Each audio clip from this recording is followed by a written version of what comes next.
The diner lights flickered softly as rain tapped against the windows. The smell of soup and coffee filled the air, while customers chatted over dinner near the counter.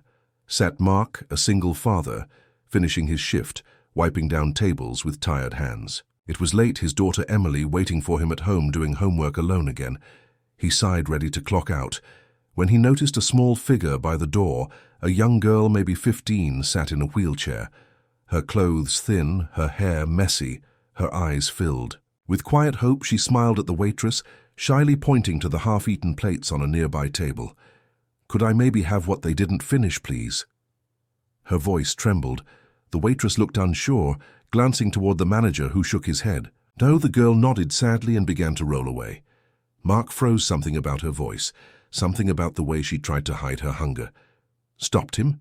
He wiped his hands, grabbed a paper bag, and walked over. "Wait," he said softly. "Here, you can take this." He handed her a warm sandwich and an apple. She smiled weakly. "Thank you, sir. I didn't mean to bother anyone."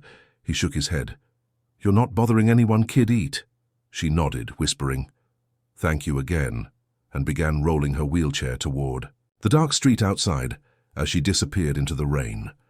Mark couldn't shake the feeling something wasn't right.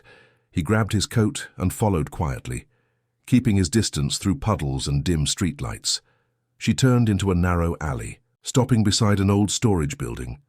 His heart ached as he peeked around the corner and saw her pull out another small paper bag, setting it beside a worn blanket and whispering softly, "Here, Mom, I got us food tonight." Mark froze, his breath catching, as he watched the frail woman under the torn blanket lift her head. She was pale, her hair streaked with grey, her hands trembling as she reached for the food. Her daughter smiled softly, helping her sit up. "I told you I'd bring something warm tonight, Mama." The woman smiled weakly, her voice barely a whisper. "You shouldn't be out in the rain, my love." The girl shook her head stubbornly. "We can't both go hungry. You need this." "More." Mark's throat tightened. He'd seen struggle before, but not like this, the kind that carried both love and exhaustion. He stepped forward slowly, his voice low. "Hey, I didn't mean to scare you, but it's not safe out here at night." The girl's eyes widened, startled. "I'm sorry, sir, we'll move." She tried to turn her wheelchair, but it caught on a broken brick. Mark shook his head. No, that's not what I meant. Come with me." The woman looked up confused. "We can't go anywhere, sir. We have nowhere to stay." He knelt beside them gently. "My name's Mark. I work at the diner down the street. You can come there for a meal and warmth, at least for tonight." The girl hesitated, looking at her mother, who nodded silently, exhausted. Minutes later, he helped push the wheelchair through the rain, guiding them back to the diner, now empty except for the soft hum of the fridge. He made them sit by the heater, poured soup into 2 bowls, and said quietly, "Eat as much as you want. You're safe here." The girl smiled shyly, tears glistening. "Thank you. I didn't think anyone would help." When they finished, he asked softly, "So what happened?" She looked down. "My mum got sick last year. She worked at the factory, but when she couldn't walk, they replaced her. I tried to find work, but no one hires someone like me." Mark clenched his jaw, remembering how many good people he'd seen thrown away by the same company that had once fired him too.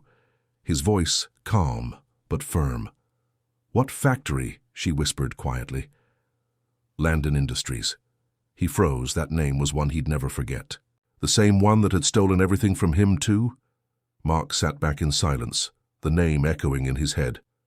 Landon Industries, the same company that had shut down half the town without warning, leaving hundreds jobless, including him, years ago. It all came flooding back, the long nights, the unpaid bills, the way his wife had left unable to take the weight of poverty.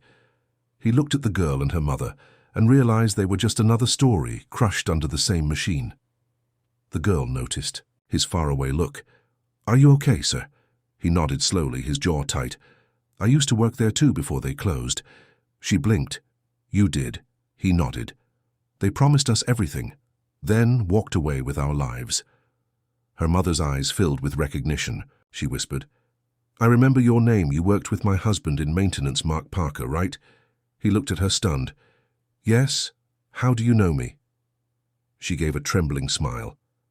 "My husband always said, you were the one who stood up to them before he got Sick, he tried to fight for everyone, but they fired him for speaking up. Mark felt his chest tighten. Where is he now? The silence that followed said everything. The girl lowered her eyes. He passed last winter. Her voice broke softly. Mom says, he never. Stop believing things could get better. Mark swallowed hard guilt and anger fighting in his chest. He stood suddenly grabbing his coat.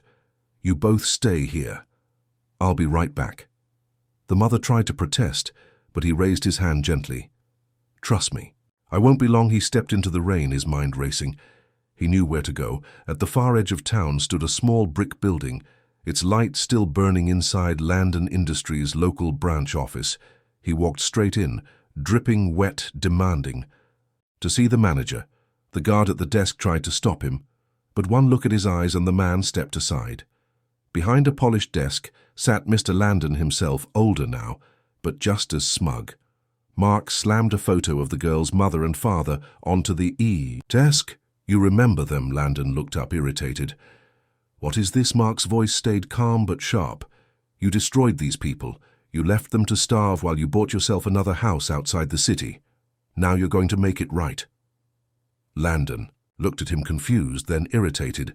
What do you expect me to do, Charity? Mark stepped closer, his voice low and steady. Not charity, justice. You owe this town and that family more than you'll ever understand, Landon scoffed. Do you have any proof of anything? Mark dropped a folder onto the desk. Inside were copies of unpaid severance slips, emails from workers and signatures that Landon thought had been buried years ago. Mark's eyes burned with quiet fury.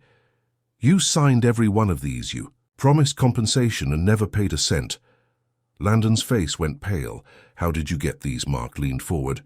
Doesn't matter. What matters is you're going to make it right, because if you don't, these go straight to every paper in the city. By tomorrow morning, Landon stared at him. Realizing this wasn't a threat, it was a promise. After a long silence, he sighed. What do you want? Mark said simply. I want the severance paid to every family you left behind, starting with the Parkers. The next day, the small diner filled with whispers as a black car pulled up outside. The same girl sitting by the counter looked out wide-eyed as a man in a suit walked in, handing her mother an envelope, trembling. She opened it. Inside was a check enough to clear their debts and more. She looked up, stunned, tears spilling. What is this? Mark smiled quietly. Justice, ma'am. The girl wheeled closer, her eyes shining. You did this? He shook his head. No, your father did. I just finished what he started. She reached for his hand, squeezing it. You saved us. He smiled gently. You saved yourself, kid. You just needed someone to remind you you still matter. Weeks later, the diner had 2 new employees, a woman who now ran the kitchen, and her daughter who drew flowers and laughter into every corner of the room every evening. Mark's daughter Emily would join them, the sound of joy replacing the emptiness that once lived there. One rainy night, as they closed up, the girl looked at Mark and said softly, You followed me that day. Why? He smiled. Because sometimes when you follow pain long enough, you find purpose, and sometimes the smallest act of kindness can lead you right back home. If this story made you smile, share it with someone who needs a reminder that accidents can turn into beautiful beginnings.